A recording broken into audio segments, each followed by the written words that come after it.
students. In today's lecture, we're going to continue with our hormone classes. We're going to discuss the monoamine hormones. These hormones are derived from a single amino acid. When covering the endocrine system, there are a lot of chemical structures that you will need to know. The course in which this lecture is taught will determine how many structures you will need to know how to draw. For example, if this is a 200 level course, I would expect you to know how to draw 1/3 of the structures. If this is a 300 level course, I would expect you to learn how to draw 2/3 of the structures.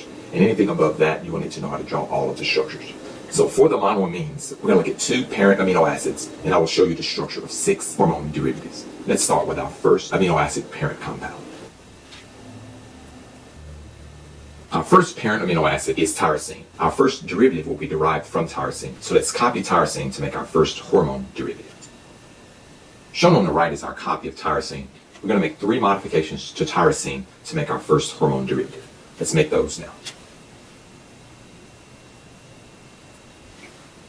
Shown here is our first hormone derivative, epinephrine.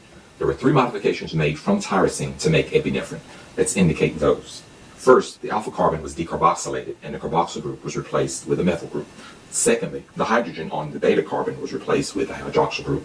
And lastly, on the phenyl ring of tyrosine, we added an additional hydroxyl, making this a catechol.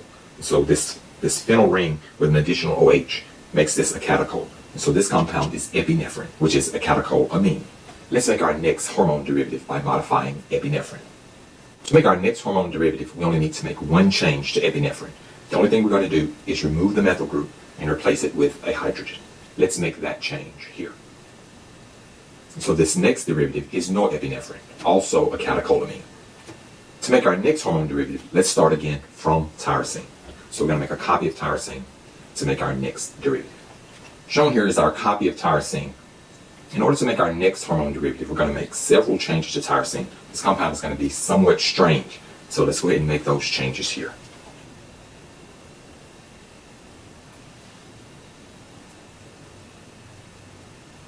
This next derivative is triiodothyronine, which is T3, one of the thyroid hormones.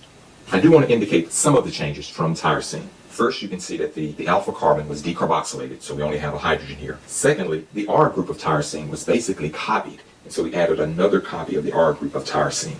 Basically, we added the phenyl group again. But I did miss 1 iodine. So there are 3 iodine atoms. Here we have our next hormone derivative, triiodothyronine, which is one of the thyroid hormones, also known as T3. So what we're going to do next is copy T3 to make our 4th hormone derivative. Here we have our copy of T3. We're going to make 1 simple modification to make our 4th hormone derivative. We're simply going to add an additional iodine atom.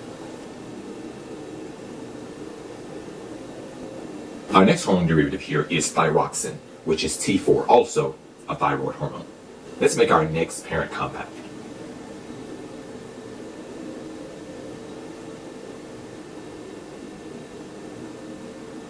Our next amino acid parent compound is tryptophan. I've indicated here the ring numbering system for tryptophan as to make the modifications simpler. Let's make our first derivative of tryptophan. To make our first hormone derivative, we're going to make 2 modifications to the amino acid tryptophan. Let's make those changes here. Our first hormone derivative from tryptophan is 5-hydroxytryptamine, which is the hormone serotonin. Let's make our final hormone derivative from serotonin. In order to make our final hormone derivative, we will have to make 2 modifications to serotonin. Let's make those here. Our final hormone derivative is melatonin. Let's indicate the changes that were made from serotonin. First, a hydrogen was removed from the amino group and an amide functional group was added. Secondly, we removed a hydrogen from the hydroxyl group on the ring and replaced it with an ether group. And so this is our final hormone derivative, melatonin. And so shown here are all of our hormone derivatives, which are monoamines. Let's briefly review these. Our first parent compound was tyrosine. From tyrosine, we were able to make epinephrine, a catecholamine, norepinephrine, also a catecholamine, triiodothyronine, which is T3, a thyroid hormone, and thyroxine, T4, also a thyroid hormone. Our second parent compound was the amino acid tryptophan. From tryptophan, we have 5-hydroxytryptamine, which is serotonin, and melatonin. And so these are our monoamine hormone derivatives.